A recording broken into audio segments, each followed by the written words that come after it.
Snow drifted across the quiet Montana ranch as little Annie's small voice trembled in the cold barn. "Please, let me clean the barn. Just help my mama." Her mother, exhausted and weak, could barely nod. Across the field, rancher John Matthews heard her plea. His heart ached, not just for the girl, but for the family life had almost stolen from them. Then he made a decision that would change all their lives forever. John stepped into the barn, boots crunching in the frost. He saw Annie hunched over the straw, tiny hands moving with careful determination. Her mother sat slumped on a crate, shivering, cheeks pale from hunger and cold. John's chest tightened. No family should endure this. He cleared his throat. "Annie, let's not do this alone. Come on." Her eyes widened, a glimmer of hope piercing through the fear. Annie's hands trembled as she pushed the broom. "I just want to help, sir," she said softly. Her voice carried both bravery and desperation. John watched, his gaze softening. Every plank of the barn, every dust-covered corner seemed heavier now, not because of work, but because of the weight she carried. He thought of her mother, frail and silent, and realized he couldn't leave them in this frozen misery. The cold seeped into the barn, and John moved closer, picking up the heavier bales of hay.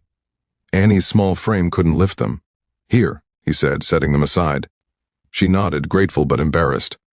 Her mother whispered something under her breath, a thank you too faint for the wind to carry. John felt an unspoken bond forming in that moment, between the family that had nothing and the man who could change everything. Hours passed. Snow fell thicker outside, coating the barn roof and piling against the walls. Annie wiped her hands on her apron, looking exhausted. John noticed the bruises on her tiny arms, evidence of days spent in labor too heavy for her size. He stopped. "No more," he said firmly. "I'll finish the barn. You take care of your mama." Her mother's eyes glistened with tears. Annie shook her head. I want to help." John knelt beside the girl. "I admire your courage," he said gently. "But courage doesn't mean you have to hurt yourself. There are other ways to help, ways that keep you safe and together." Annie listened, eyes wide, uncertain. He reached into his coat pocket, pulling out a small loaf of bread. "Start with this. Share it with your mama. That's the first help you can give." The warmth of the gesture melted something frozen inside her. The barn began to sparkle under John's efforts. Broken boards repaired, hay stacked neatly, corners swept. The smell of fresh straw replaced the stale, cold scent. He looked at Annie and her mother. "See," he said, "it's not about how much you can do alone. It's about doing it together." For the first time in weeks, the mother and daughter exchanged a glance of understanding, hope bridging the distance that hunger and fear had created.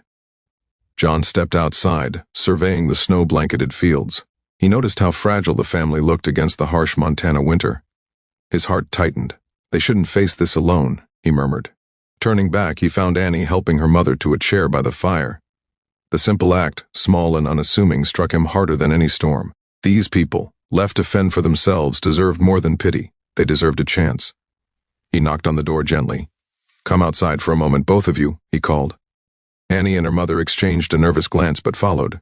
Snow crunched under their boots as they stepped into the open field. John's gaze swept the horizon, then returned to them. "I can't let you stay here like this," he said. "You'll come with me. You'll have food, warmth, and a home tonight." Annie froze. With you?" she stammered. Disbelief etched across her small face. Her mother's eyes widened, hope battling skepticism. John nodded. "Yes. You don't have to do this alone anymore. I'll take care of your mama, and I'll make sure you're safe." The words hung in the cold air like sunlight breaking through storm clouds. Annie's hands clutched her mother's sleeve, emotion welling up inside her. Her mother spoke, voice trembling. "Are you really offering us a home?" John smiled gently. "Yes. Tonight no one will go hungry, no one will shiver, and tomorrow we'll start again together." Tears formed in the mother's eyes, and Annie hugged her tightly. The barn, once a symbol of struggle and despair, became the threshold of hope. One man's choice had begun to rewrite their lives. They followed John to his ranch house, snow crunching under their boots. Inside, warmth engulfed them, a fire roaring in the hearth. Annie's mother sank into a chair, relief etched across her face. The girl looked around in awe. Clean floors, stacked hay, warmth everywhere. For the first time in months, fear loosened its grip. John knelt beside Annie. "See? This is the beginning," he whispered. Her smile, small but genuine, felt like victory. That night, Annie and her mother shared the first real meal in weeks. John watched quietly, ensuring every bite was savored. The room smelled of stew, fresh bread, and hope. He saw the exhaustion fade from their eyes, replaced by a tentative trust. In that moment, he realized helping them wasn't just charity, it was a choice to change lives, and it felt more important than anything he had done before. After dinner, Annie approached him hesitantly. "Sir, thank you for everything," she whispered. John shook his head. "No, Annie, thank you. You reminded me what family, courage, and heart really mean, and you helped me see that sometimes a single decision can save more than a life. It can save hope." She smiled softly, a quiet warmth spreading through the room. The bond had begun. As snow fell silently outside, the three of them sat by the fire. John glanced at Annie and her mother. "We'll face winter together. No one will be left behind." Annie's eyes sparkled. Her mother nodded, and for the first time, warmth replaced fear. That night, the barn's chores were forgotten, but the promise of a new life, safety, and love had begun. And in John's heart, he knew this was only the beginning. Morning light poured into the ranch as Annie awoke, rubbing her eyes. Her mother sat beside her, smiling softly. For the first time in weeks, fear was replaced by warmth. John entered, carrying a basket of fresh bread. "Breakfast," he said simply, but it felt like more. Like a lifeline thrown across the storm that had nearly consumed them. The small kitchen smelled of hope and beginnings. Annie helped her mother with breakfast, hands still trembling but eager. John watched quietly, heart swelling. The storm outside had passed, but the challenges inside remained. Still, in this simple act, sharing food, laughter, and warmth, he saw courage blossoming. Their eyes met briefly, no words were needed. Trust had been earned, and it radiated silently between them, unspoken but powerful. Days passed, and the bond strengthened. Annie swept the barn under John's guidance, no longer alone but learning. Her mother worked alongside, regaining strength with each passing day. John noticed the small victories, a smile, a laugh, a quiet moment of peace. He realized survival was only the first step. Rebuilding their lives together was the journey that mattered now. Then came the twist. A neighbor appeared, claiming that Annie's mother owed a debt, threatening to take her away. Panic flashed across the mother's face, and Annie clung tightly to John. He stood firm, towering and resolute. "No one will take her. No one will touch my family," he said, voice steady and commanding. The neighbor faltered, seeing the determination in his eyes. John guided them inside, bolting doors and windows, a fierce protectiveness settling over the ranch. Annie's small hands gripped her mother's sleeve, trembling but reassured. "You're safe now," John whispered. Outside, the wind howled. But inside the ranch, warmth and courage fought the cold. The storm had returned, this time in human form, but John's resolve would not waver. Through the following week, they worked tirelessly to reclaim their home. John taught Annie and her mother basic ranch skills, showing them the strength they hadn't realized they possessed. Every chore, every lesson, became a small victory against fear and past misfortune. The barn, once a symbol of despair, now represented growth, trust, and the beginning of a life built together. One evening, John brought firewood inside, smiling as Annie helped her mother settle by the hearth. "We're a team now," he said. Her mother nodded, tears shining in her eyes. Annie's small hand slipped into John's, and for the first time she felt the unshakable safety of belonging.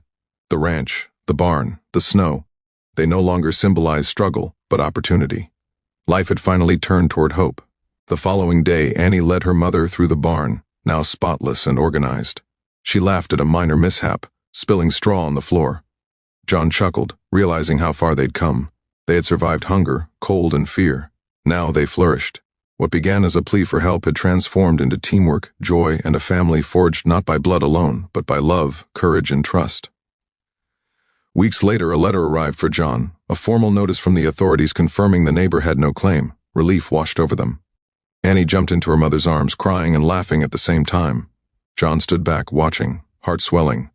The twist that had threatened to undo them only strengthened their bond. They had endured fear and emerged stronger, bound forever by survival and love. John took Annie and her mother outside, the snow sparkling under the sun.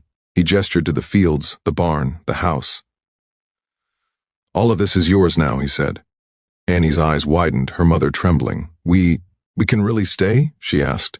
John nodded, smiling. warmly. Yes, you have a home, you have a family, and you'll never face this world alone again. Together they repaired fences, tended animals, and shared chores, laughing and talking through every hardship. Annie's bravery shone brighter with each day, and her mother regained strength and hope. John watched, knowing he had not just saved them from the cold, hunger, and fear, but had given them dignity, safety, and a life worth living. Every action became a testament to their resilience. One evening, Annie curled up by the fire, holding her mother's hand. John joined them, wrapping his coat around both. The ranch, once silent and empty, now resonated with warmth and life. They were safe. They were together. And in that moment, each realized that true strength came not from surviving the storm, but from embracing each other when the storm raged inside and out. Months passed. Snow melted, fields bloomed, and the ranch thrived. Annie ran across the yard, laughing, her mother following with a smile. John tended the barn, occasionally glancing toward them with pride. They had survived fear, struggle, and uncertainty, and now thrived. Every day was a gift, a reminder that one choice, one act of courage, had changed their destinies forever. On a quiet evening, the three sat on the porch, looking out over the ranch bathed in sunset gold. Annie leaned against her mother, who rested against John. "Thank you," whispered the mother. John smiled, his heart full. "No, thank you for trusting me." Outside, the Montana sky glimmered, peaceful and infinite. They had survived, they had found each other, and life would never be the same. A family forged by courage, hope, and love.